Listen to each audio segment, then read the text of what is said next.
North of Memphis, the Sultana explodes, engulfing the vessel in smoke and flames.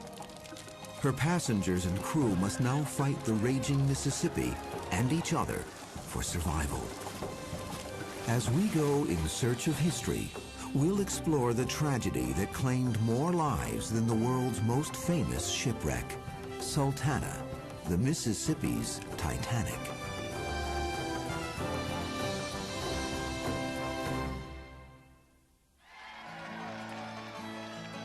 April 13th, 1865.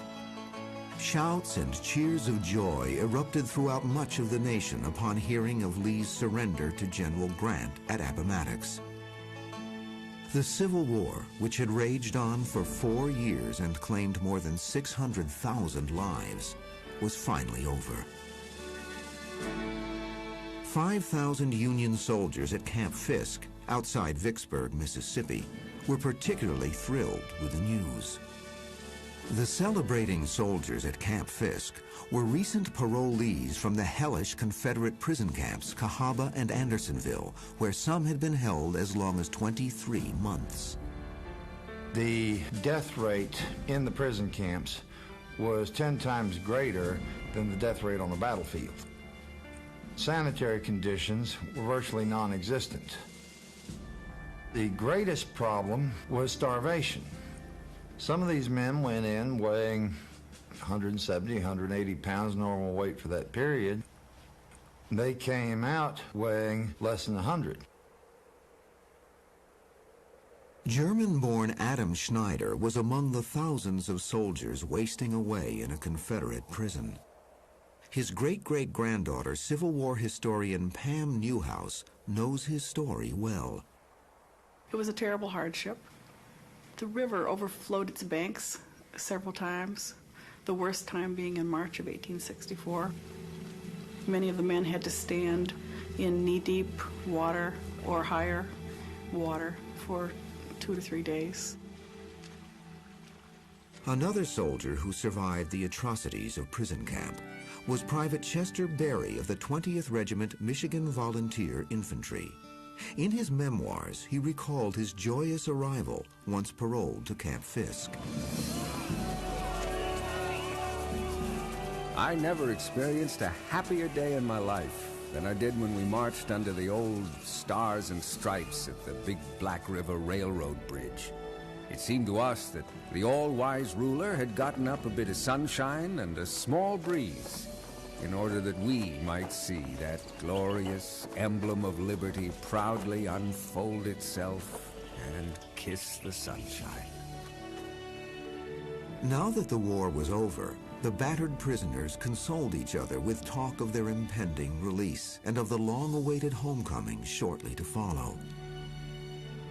Since much of the nation's railroad system had been demolished by the war, the government was already making plans to send troops home via steamboats on the mighty Mississippi River. By the Civil War's end, the Mississippi bore little resemblance to the rich, colorful waterway idealized in the writings of Mark Twain. 4 years of fighting had destroyed numerous dams and levees, allowing snowmelt and floodwaters to overflow banks and swallow farms, and in some cases, entire towns. Despite these disastrous conditions, trade and commerce continued unabated as countless steamboats alighted upon the swirling brown waters of the Mississippi and Ohio rivers. These marvels of the Industrial Revolution often resembled wedding cakes with smokestacks. Due to their unique design, they could navigate waters as shallow as 2 feet deep while carrying tremendous cargo loads. In contrast to their romantic images, most Civil War-era steamboats conformed to few safety regulations, and in many cases were accidents waiting to happen. They built these things out of flimsy wood. They built them so they could be as light as possible, they could be as fast as possible, and as profitable as possible. And they used varnishes and different flammable materials to seal the decks. The government had passed some steamboat regulations, but when the war came along, both sides started requisitioning the steamers to transport troops and equipment. And the military suspended all the regulations on the grounds of military necessity. Among the many private steamboats requisitioned by the government to transport Union troops and supplies was the 260-foot side-wheeler Sultana. She had been constructed and launched on the Ohio River in Cincinnati in February of 1863, only 1 month before being pressed into wartime service. Expectations ran high for Sultana. She was equipped with extra spacious decks, state-of-the-art tubular boilers, and could boast a passenger capacity of 376 persons. In her early weeks of operation, she didn't disappoint. One newspaper of the day sang her praises, saying she was another model of Cincinnati boat building that reflects credit on the builders and furnishers. It was a pretty boat. It had a lot of fretwork, and the interior of it was quite lovely. There were 70 staterooms for the first-class passengers. And then there always were deck passengers, people who didn't pay for a stateroom and they just had standing room or sitting room or whatever. Even while in part-time government service, Sultana garnered a reputation as one of the fastest and most dependable steamboats on the waterways.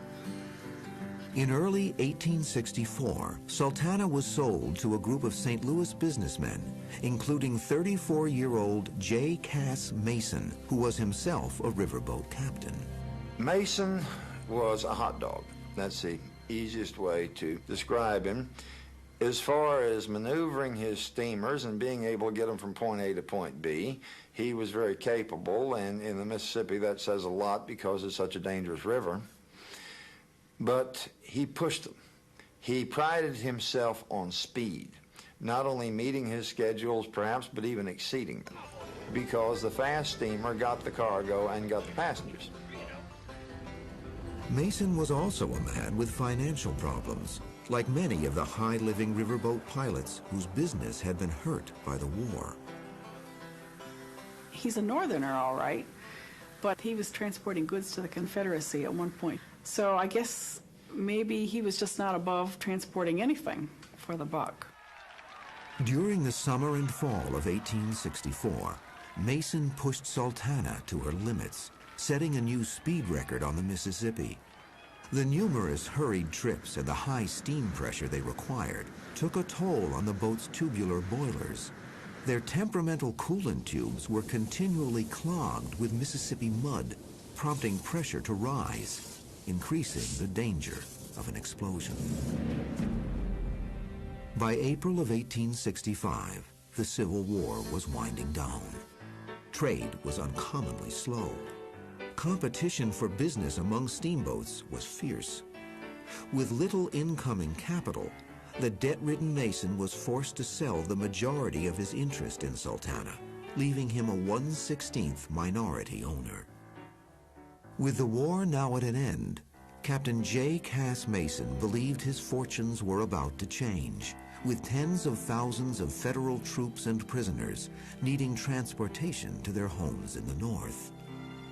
It's rather lucrative for steamboats to transport military personnel. There is a contract that for transporting a soldier, you get $5 a head. For an officer, $10 a head.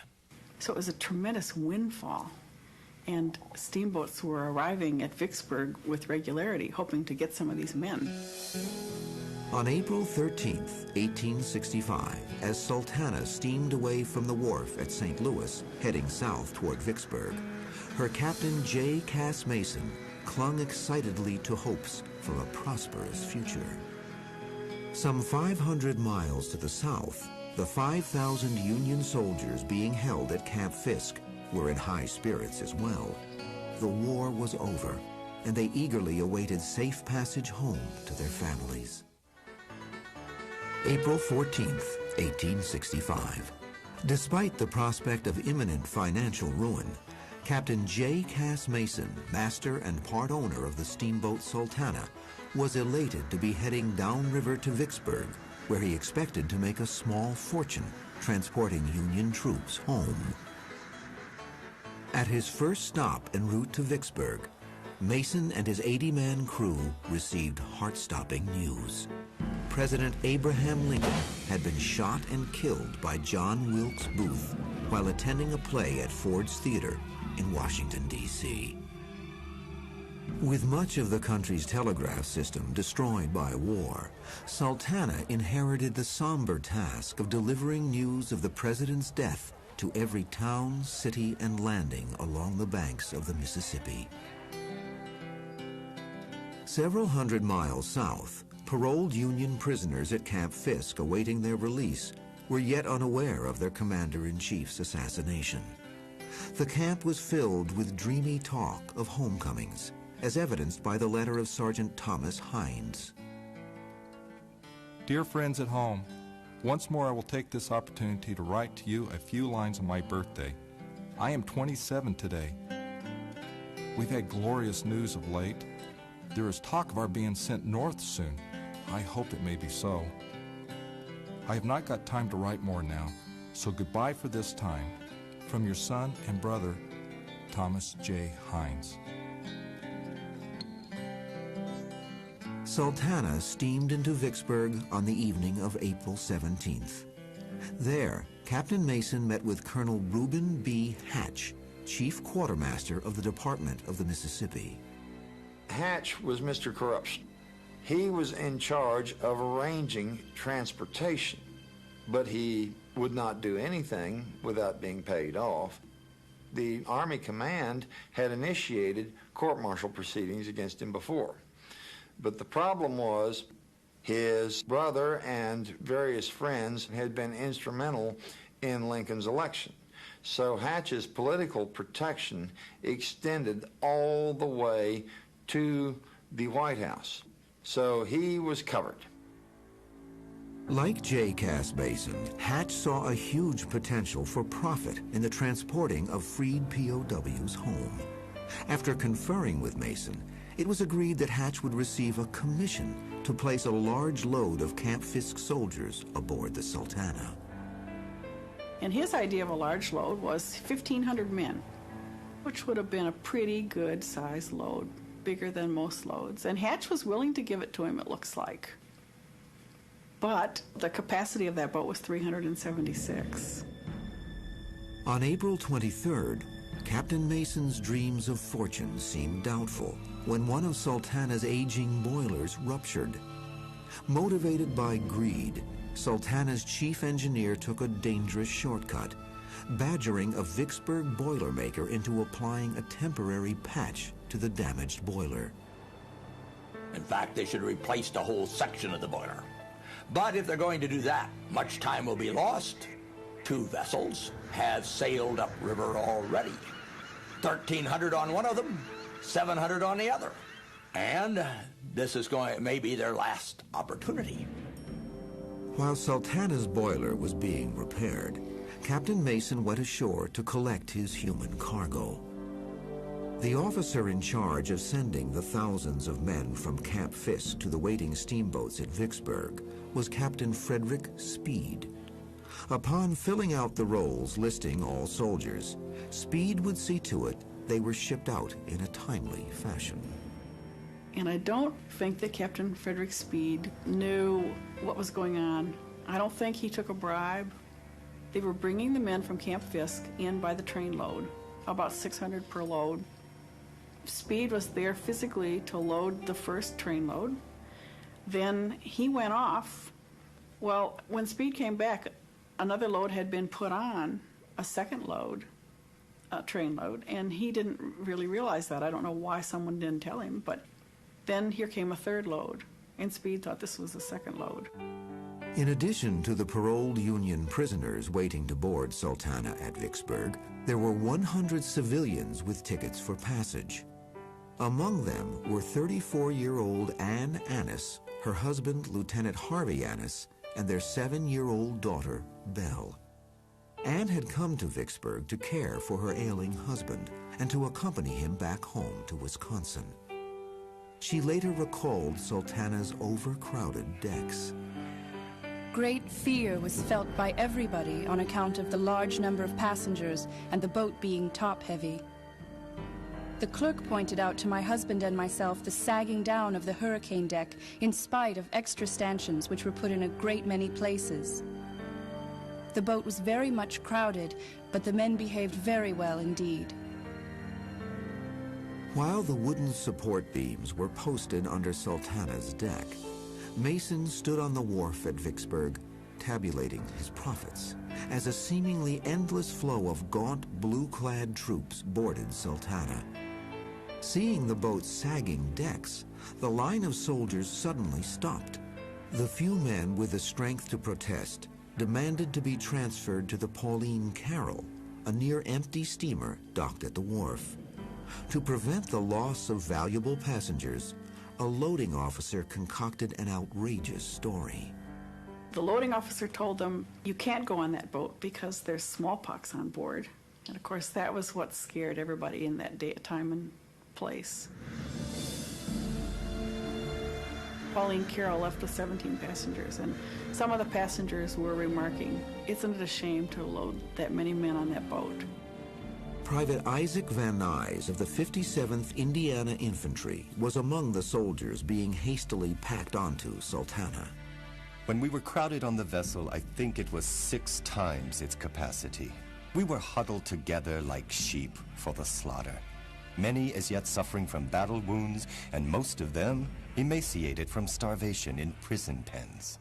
By the time Sultana was ready to depart Vicksburg, this 260-foot steamboat, rated for 376 passengers, bore the weight of approximately 2,500 persons, 120 tons of sugar, 90 cases of wine, 60 to 70 horses and mules, 100 hogs, and the crew's beloved mascot, a pet alligator who lived in a box behind one of the wheelhouses. In other words, here was the Sultana, not quite as long as a football field. Here was the Titanic, the largest moving object in the world and one of the largest man-made objects in the Western world, and the Sultana had more people on it. Even the money-hungry Captain Mason began to worry as he surveyed the masses huddled upon Sultana's drooping decks.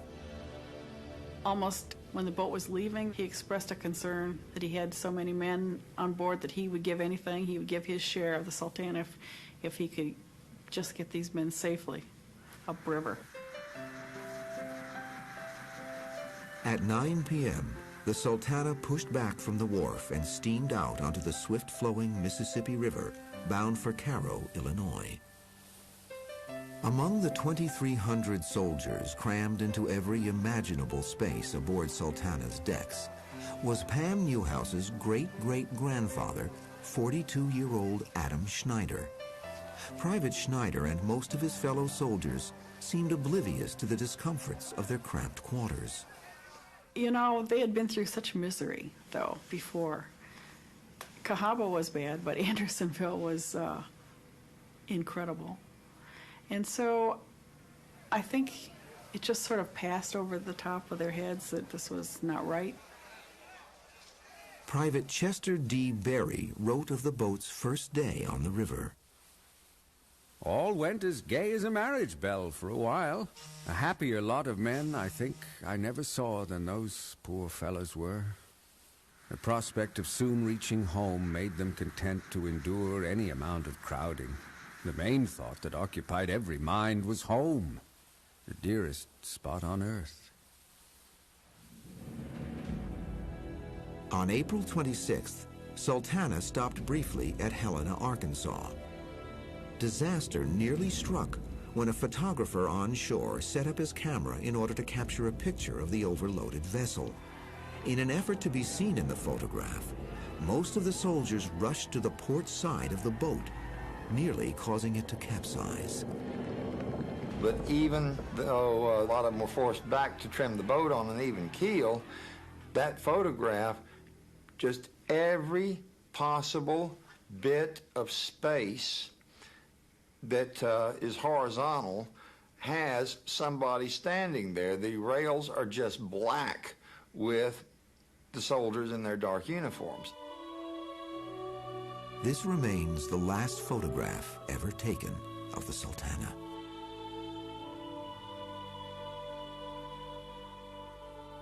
After a last stop at Memphis, Sultana's overcrowded soldiers settled in for the night. The officers were entitled to salon space, so rank having its privileges. The enlisted men were crammed out on the decks wherever they could. Some of them, who considered themselves lucky at the time, managed to get up near the boilers, and there they could keep reasonably warm. At 2 a.m., all was quiet on board Sultana as she steadily churned past a small group of islands known as Paddy's Hen and Chickens. War-weary men slumbered peacefully, dreaming of homecomings and reunions.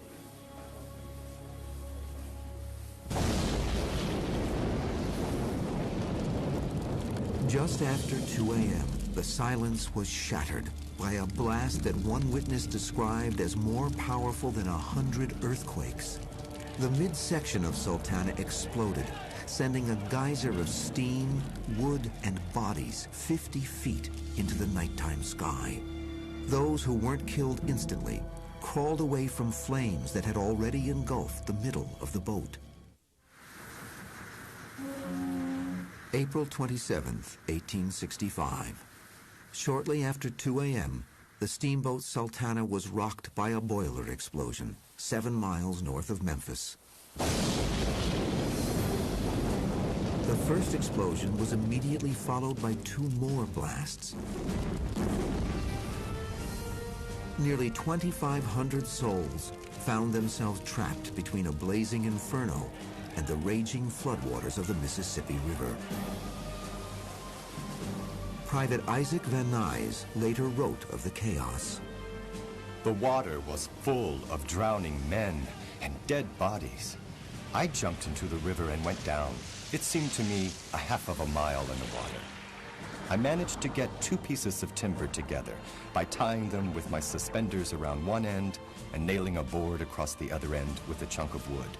When I had completed my little raft, I jumped astride it, pushed off from the burning boat, and floated down the stream. Back on board Sultana, the exploding boilers had ripped a gaping hole in the second deck, leaving it without any supporting structures.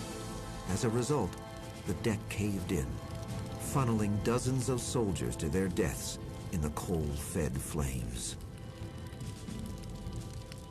Probably, if they'd organized fire brigades, they could have gotten that fire put out, and the death rate wouldn't have been nearly what it ended up being.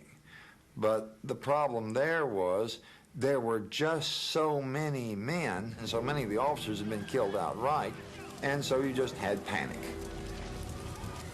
Up top, one of the Sultana's smokestacks collapsed onto the severely damaged hurricane deck, causing it to crash down on top of hundreds of men.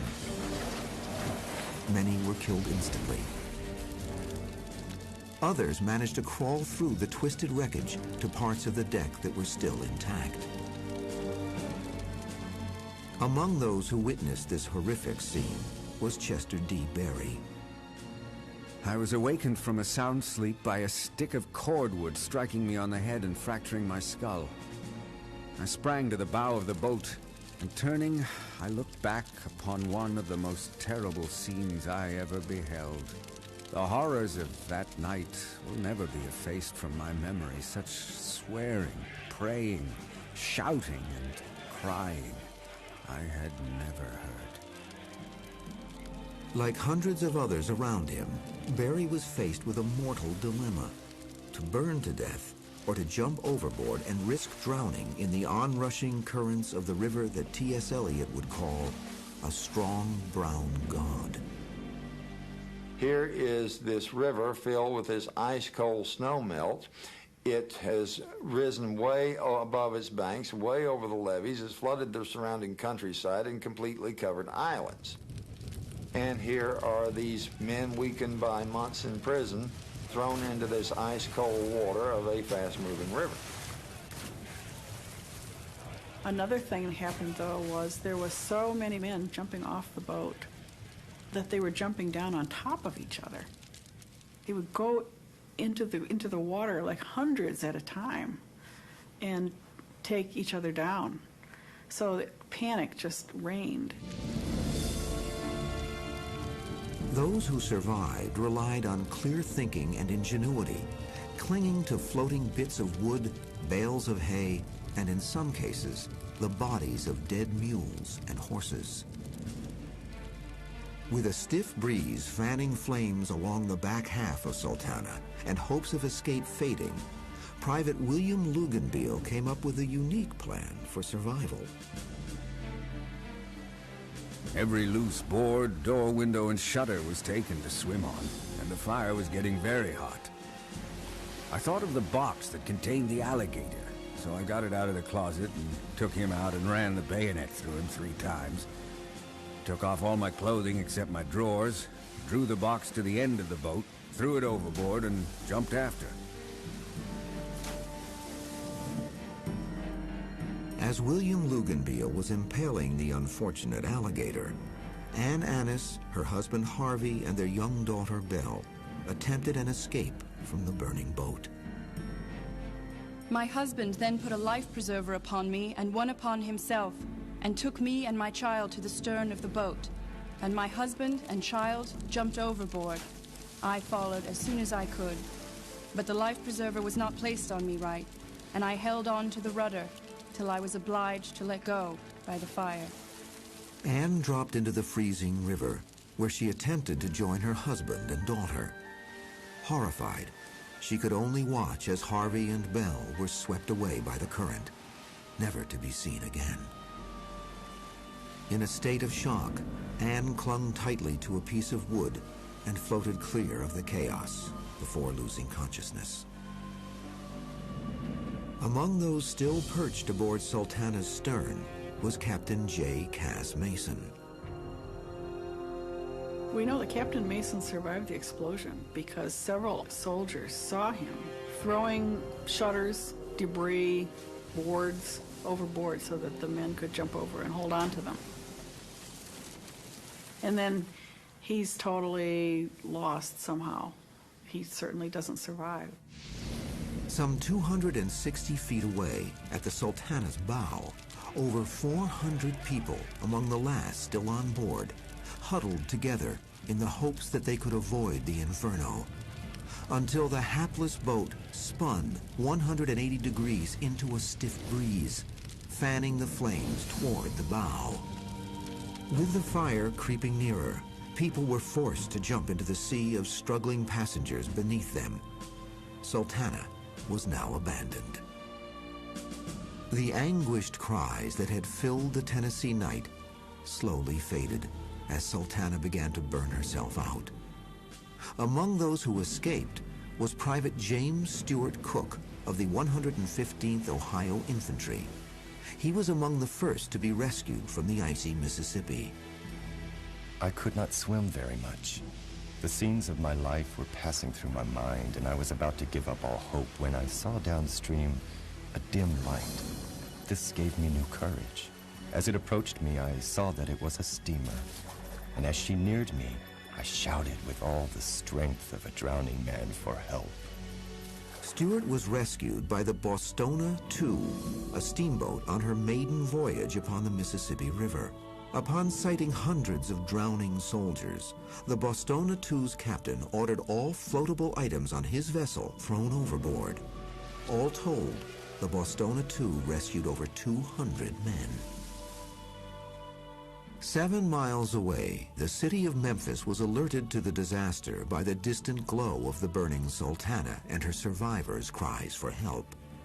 Every available boat headed for the site of the accident.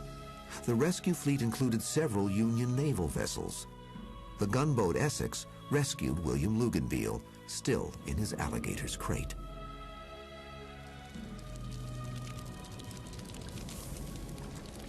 At 9 a.m., with a final hiss of steam and water, Sultana disappeared beneath the murky floodwaters of the Mississippi, taking with her the remains of hundreds of unfortunate souls. By day's end, 786 survivors had been rescued and brought ashore. More than 200 of them would succumb to their injuries in the coming weeks, raising the death toll to more than 1,700 persons. What should have been a routine river transport was now the worst marine disaster in the history of the United States.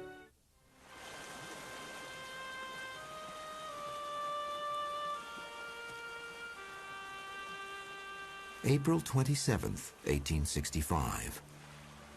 Overnight, the waterfront of Memphis was transformed into a makeshift morgue for victims of the Sultana disaster. One survivor reported a stretch of dead bodies 4 blocks long. Local hospitals were overrun with survivors. Among them was Private Chester Berry, who underwent surgery to repair his fractured skull. Following her release from a Memphis hospital, Ann Annis traveled from morgue to morgue, looking for her husband and daughter. She never found them. In the weeks following the disaster, the surviving soldiers once again boarded steamboats and headed north for Camp Chase, Ohio, where they were discharged from service. The last Sultana survivor left Memphis on June 7th, 1865. The happiness of survivors' homecomings proved to be short-lived, as they embarked upon the inexpedient task of seeking government restitution for their suffering. They tried for years to get a special pension because of this disaster, and that it never came to pass, in spite of the fact that they were willing to lay down their lives for this country. The government was not willing to stand up for them. And that was a bitter lesson, I think, because so many of them had been so patriotic. Private Chester D. Berry wrote of his attempts to obtain a survivor's pension. 2 or 3 months afterward, my mother received official notice from Washington that her son was killed upon the Sultana. And my name stands today upon the Michigan Adjutant General's report for 1865 as killed by the explosion of the steamer Sultana. Yet, when in after years I applied for a pension for that fractured skull, I was obliged to prove that I was upon the Sultana. As important to the men as their pensions was the government's recognition of the enormity of the disaster. In 1885, the men formed the Sultana Survivors Association. They will band together, have reunions, try to get a monetary award, but none of them get any more than any other Union soldier with no disability. $8 a month. They will try to get a government monument. Such grace many of the great battlefields of the Civil War, or even the prison camps of the Civil War. They do not. Led by John H. Simpson, a former private with the 3rd Tennessee Cavalry, one Southern survivors group took matters into their own hands and erected their own monument in Mount Olive Cemetery in Knoxville on July 4th, 1912.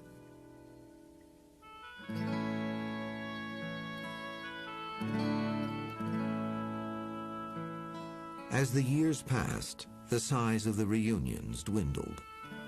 The last living survivor of the Sultana, 96-year-old Elkanah Millard of the 3rd Tennessee Cavalry, died on March 3rd, 1937. Though all the survivors of the Sultana disaster were now gone, their tales of sorrow and loss lived on through their families. the misery never ended for these poor Civil War guys. Not only on the battlefield, but then they had to go through a horrible time in prison. You might wonder, even the ones that survived the Sultana, were they really all right? I mean, were they mentally all right? And the fact of the matter is that many of them weren't all right.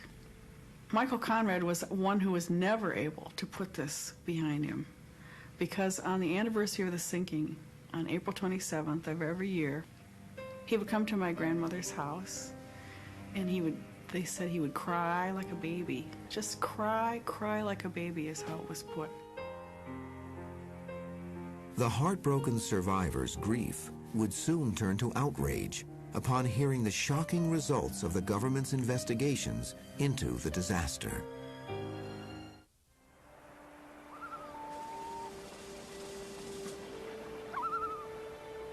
In the days following the explosion of the Sultana on April 27, 1865, the United States government launched its investigation.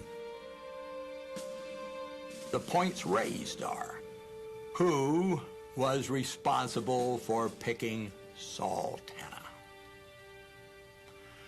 Who was responsible for putting the prisoners of that great number aboard Sultana, and how many were they? The government pursued 3 separate investigations, and ultimately court-martial charges were placed against Captain Frederick Speed, the exchange officer who had miscounted the number of men at Camp Fisk. Speed was initially convicted, but his court-martial was later overturned. No one else was ever tried for the disaster.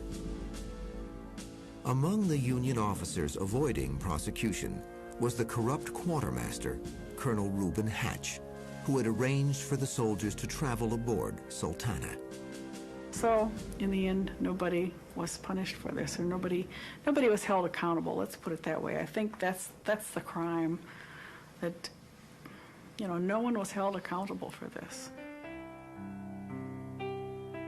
There were some in the nation who were outraged when the Army wrapped up its investigations in 1866. The Chicago Tribune commented, "This report reads very much like a studied attempt to conceal the guilty and whitewash those who crowded 2,400 souls on a boat that ought not to have received 1/4 of that number." The government whitewash of the disaster even extended to Sultana's crew members. The engineer who had coerced the Boilermaker in Vicksburg to apply the temporary patch was never charged. Instead, the blame was placed with the second engineer, who died as a result of burns he had suffered in the blast. By the summer of 1865, the Sultana tragedy had faded from the American consciousness. The nation was consumed by the daunting task of reconstruction. The public was jaded and indifferent to death. They had just come through a 4-year war. Over 600,000 soldiers had died. To most people in the United States, the Sultana was just another casualty list. It disappears very fast from the press, particularly the Eastern press. And unfortunately, this terrible destruction, the transport to disaster, is soon forgotten. Despite the short memory of the American public, the Sultana disaster did result in a few far-reaching changes to the steamboat industry. In 1866, 2 safety-minded physicists founded the Hartford Steam Boiler Inspection and Insurance Company. In that same year, most tubular boilers, like those that exploded on board the Sultana, were replaced by safer models. And never again was a boat so recklessly overloaded. Although it's been over 130 years since the Sultana explosion ended the lives of over 1,700 souls, her legacy continues to grow. Today, the torch is carried by historians as well as descendants of the men and women aboard the ill-fated steamship. Pam Newhouse's great-great-grandfather, Adam Schneider, died on the Sultana. My great-great-grandmother never remarried, so she kept his memory alive and burnished his memory all those years. And that's sort of what I am trying to do too, not just for my great-great-grandfather, but for all these men. I figure that as long as one person remembers, then they'll never be forgotten, and that's important. Though Sultana now lies buried under the soil of an Arkansas soybean field, the lessons of her demise are timeless and universal. Human avarice and arrogance are often close companions of disaster whenever we go in search of history.